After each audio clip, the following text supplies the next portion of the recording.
Welcome to the She Wins podcast. I'm your host, Heather Sumlin, and today I have Amanda Miller. She is a PA. She is an actress. She is a past pageant person. She was a D1 equestrian writer. All of the things we talk about, all of it, and I'm so excited to catch up with her. I met her in 2008. I can't even believe it's been that long. Welcome, Amanda. I'm so excited to have you join me today. Thank you so much for having me. It's been a minute, but happy to be here with you. It has. Okay, so let's go back for a second. What Right. year, do you remember what year we met?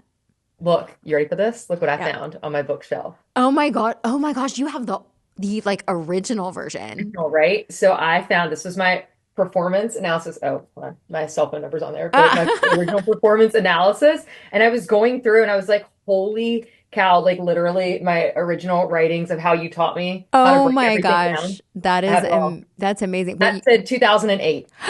Yeah. Oh my gosh. Oh, I am So I thought that was really fun when I knew that we were going to do this. I'm like, because I was thinking the same question, thinking back, how long have I known you? How did I get connected with, mental management and everything that you guys do? And I couldn't remember though if it was from I want to say I met you pageant connection first because I was yeah. competing in the Miss Texas system, but then actually really utilized you because when I went back through that journal, there's a Yeah. few pages on pageantry, but really it was through my NCAA career at Baylor and on the Yes. equestrian team was what's in that journal was a lot because I remember at that time being a Division I athlete, just the rigor and the process of trying to get through that. And I was really looking for a way to up my mental game, hmm help with my performance in the equestrian arena. And so I knew that you had the pageant track, but I actually really went back to you at that Yeah. time for equestrian. That's right. I remember. And that was Yeah. so fun for me because I love horses. So it's just that whole thing was so exciting.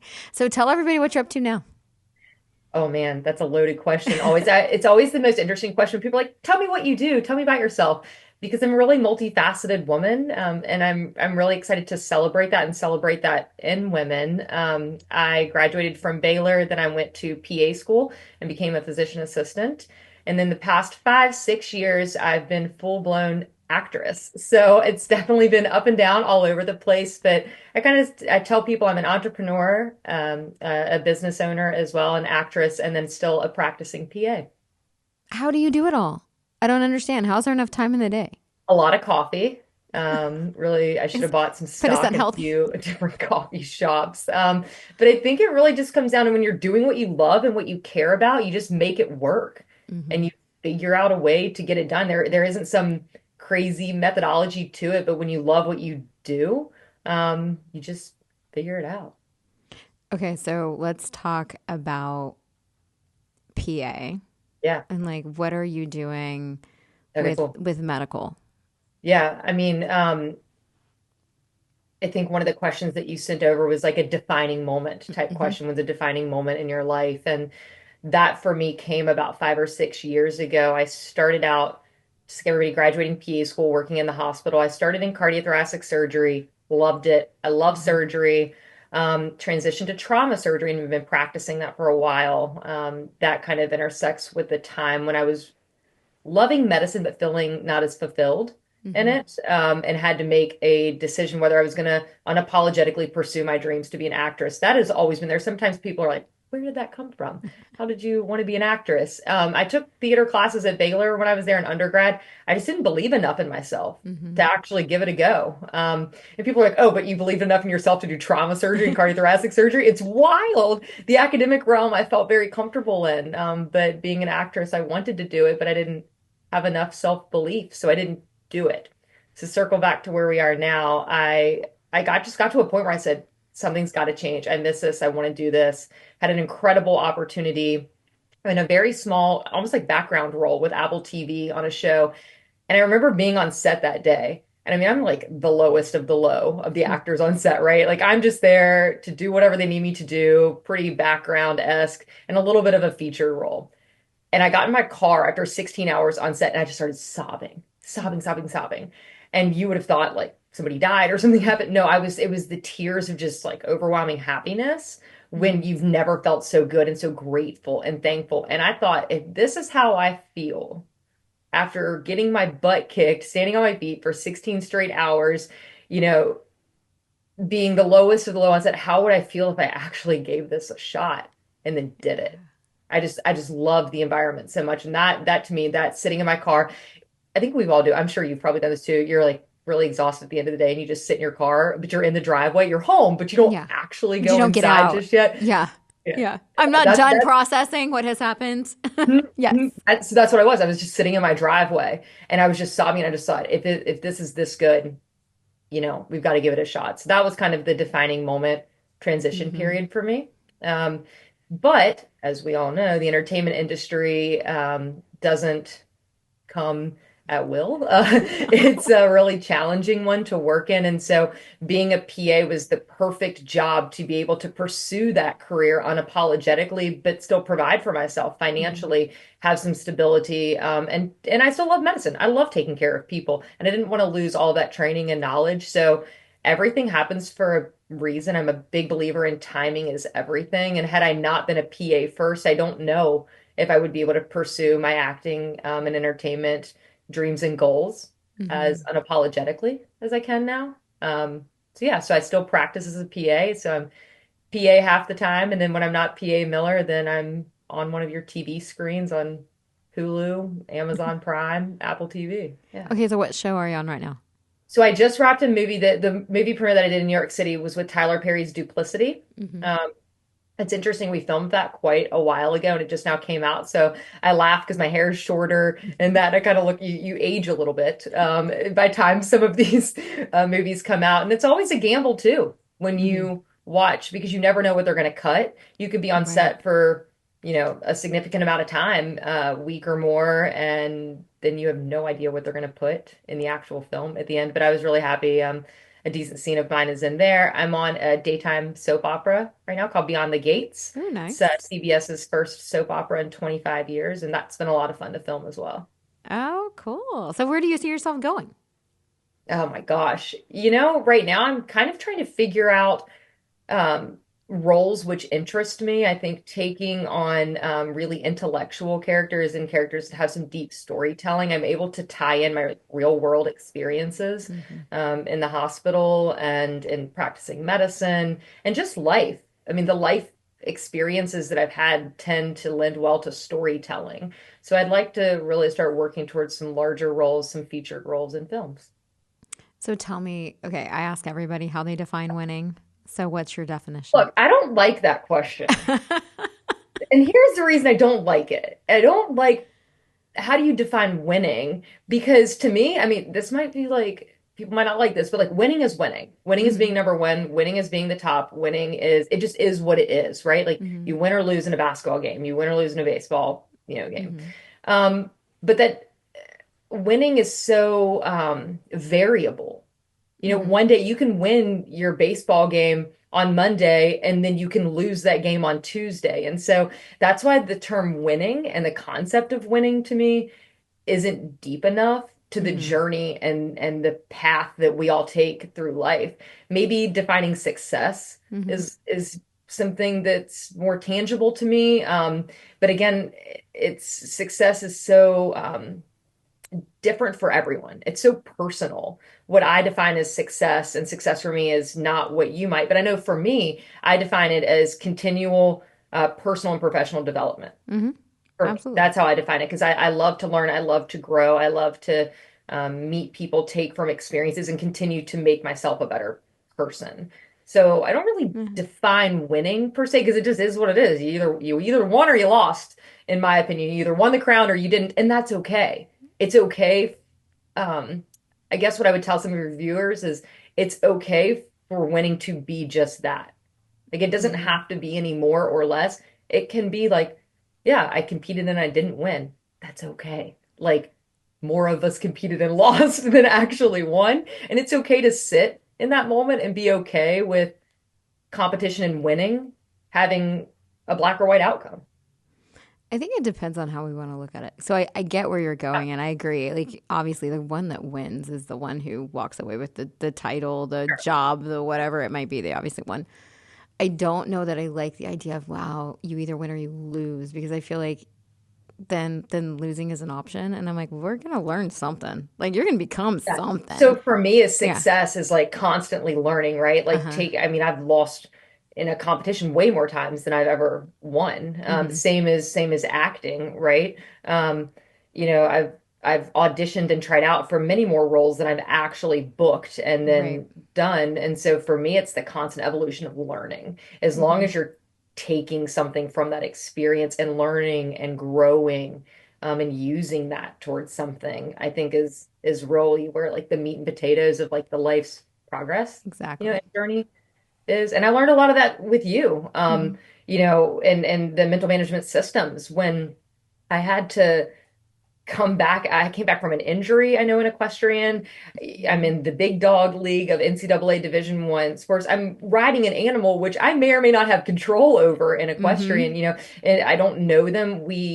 Some people don't know this, but in collegiate equestrian, you actually draw a horse's name out of a hat the Yeah. morning of competition. So you don't know what you're getting, right? So many things are out of my control, but as long as I'm, putting my best foot forward, trying Hmm. my best, and then learning and growing from that, that's success for Do you me. think that experience in Division 1 equestrian helped you with like the toughness, the stamina, the mental drive to be able to do everything else you've done? Absolutely. Short of, defining moment of transitioning into acting, the defining moment was choosing to go to Baylor for me. Mm. Those are the two biggest moments. I had never been west of the Mississippi before, and I knew no one in Texas, had no family, and so that was a big leap of faith to go to a school where I knew no one, but unequivocally changed my life for the Hmm. better. Being a Division 1 college athlete is no joke in terms of time management, learning how to, overcome different obstacles, even the obstacles of like calling my mom, like, how do I do laundry? I didn't know Hmm. like what to do. Or I remember the first time I got a flat tire driving from Waco to Dallas. How do you manage that situation? And so being a college athlete is a very special Hmm. experience, but it's one about perseverance and consistency and grit, all of which are required to pursue the other ventures that I've chosen in Hmm. life, and I think set me up with a very solid foundation to pursue what I'm doing now. I love that. And weren't you the captain? I was actually a 3-year captain when I was there. The only time I wasn't captain was my freshman year Okay, there. how is that possible? Look, I can say if I can lead, so Baylor's equestrian team when I was there was 80 women. If I can keep 80 women together in a room, functioning through workouts, through practices, and enough to win a Big 12 championship, I mean, I was like, I'm good. I can I can do You can do anything now. anything. So that, you want to talk about learning how to communicate with different personalities, how to um cater towards different lifestyles, but also to maximize individuals' efficiencies and output. Because at the end of the day, it's how do I help people maximize their strengths that they Hmm. have individually to be the best, individual for this team? Because everybody, just like you see in all of your pageant contestants and in your other clients as well, everybody has strengths and weaknesses, right? But when Hmm. they pool and come together, that's what makes an amazing experience. And so through that, I think I learned a lot also then how to take care of patients, catering Hmm. my style as a medical provider, knowing that everyone is different, everybody has different needs, different personalities. Um, yeah, so if I can do that with all those women, then I was like, yep, we're good. We got this. So tell me about the Pageant RX. Like, what is that? How did that happen? Yeah, the Pageant RX was born out of losing a lot in pageantry. Mm-hmm. But when I say losing, I had a lot of my really good friends that ended up winning state titles, national titles in Hmm. various systems, Miss America, USA, Cinderella. And I started to see a lot of them struggled with taking care of their own health during Hmm. that year. And not just, their mental well-being, but their true physical health. Yes. I actually had a state contestant who lost her health insurance because when she won her state title, she fell off of the um, Mm. her parents' health insurance. So then, what are you going to do? Be on Medicare, Medicaid, bopping around from random providers? Because a lot of state title holders don't hold a job during their year of service. And so I just saw this need for, well, I really felt like an individual should finish their year better than how they started. There is Yes. no reason in this day and age these incredible women who are educated, extremely talented, well-spoken women should be feeling down, exhausted, struggling with anxiety, depression, eating disorders, and then their own physical health as well. There's no reason that any of that should occur during their year because they should be taken care of. And so the Pageant RX was born out of how can I get women access to medical care that they need so that they can be the most productive and have the best year that they can. But then also in an environment with someone who understands Hmm. and knows what they're going through. As a, former pageant contestant as well, it's just different. It's different when you maybe have something more personal that you want to talk about, whether that be an eating disorder or something that you're nervous about, as simple as stage fright, all the way up to full-blown depression or bipolar. I Hmm. mean, everybody has different storylines, but also if Hmm. you're on the road and you're doing a school tour and you get a cold, the last thing you want to do is run into some random urgent care of a guy who doesn't know you or a female, and speak with some medical provider. It's much easier now in the telehealth stage to be able Hmm. to call someone up and speak with someone who then knows your story, knows your medical conditions, or just kind of meet you where you're at and making it Hmm. easier so women don't feel like they have to go without healthcare for the year. Okay, so I know there's going to be some director that's like, "Wow, this is genius. How do I get my girls hooked up with Amanda?" So, where do they go? Yeah, so I have the Pageant RX has both a website, just thepageantrx.com, as well as an Instagram handle. And then just shoot me a DM or shoot me an email on there. I'm happy. I work with multiple state title holders, myself and the physician that I practice with. We have multiple state licenses, which is also great. Um, and we try and also be available during competition weeks, which has been a huge pull for Hmm. us. When you get gosh, we've seen it all. Pink eye, strep throat, the Oh. flu, you name it. We're able to get prescriptions and medical, treatment to the Hmm. women on site so they can continue what they need to do throughout the week. But also there's no sense in having to suffer through it anymore. There's things that we can do to help you through that week to be the best that you can be. I don't know what year it was, but there was a year when at the Miss Texas pageant, when girls were dropping like flies, everybody got sick. The princesses got sick. The girls Yeah. got sick. I don't remember what it was. It was before COVID. Mhm. But yeah, that's fascinating. Yeah. I've I'm also always done it for excited about hair and that. makeup artists as well too, and directors and judges. Hmm. I've taken care of all of those individuals as well during Hmm. pageants. It's a busy time, and there's so many things that are just uh, simple, prescription, even over Hmm. the counter remedies, and a lot of it too is just reassurance, like Hmm. talking it through. What do we need to know? Occasionally, we need to send someone to the emergency department or and we have those capabilities as well. But a lot of it is just having somebody there in your pocket. And then for the state title holders, I mean, you've worked with trillions and trillions of Hmm. state title holders across the country, so you know that the mental toll that takes and the Hmm. mental strain. And it's not just about the mental performance, especially that Hmm. you help with in terms of getting in game mode and staying in game mode performance, right? It's also about people sometimes have real, true medical Yes. diagnoses that they're working through on top of developing their mental game. Hmm. Um, and so I just really want to provide women with a safe space to talk about that stuff. Okay, so now, since we're talking about it, what Yeah. is what is a simple something that people might be taking for granted that would actually improve their health tremendously? Mm.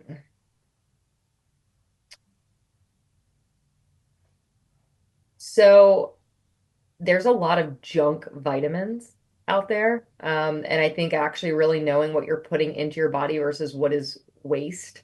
Hmm. Um, it's important to know what you actually need. It's very easy to get tested as what are you potentially deficient in, vitamins, A, D, C, etc. But a lot of people either over supplement or under Hmm. supplement those things. If you're over supplementing, then you're just going to be peeing it out, and it's a waste of money, and you might not even be getting what you need. But having a really good daily multivitamin is something simple that can boost your energy. It provides immunity support. It's just very easy, and they don't have to be fancy.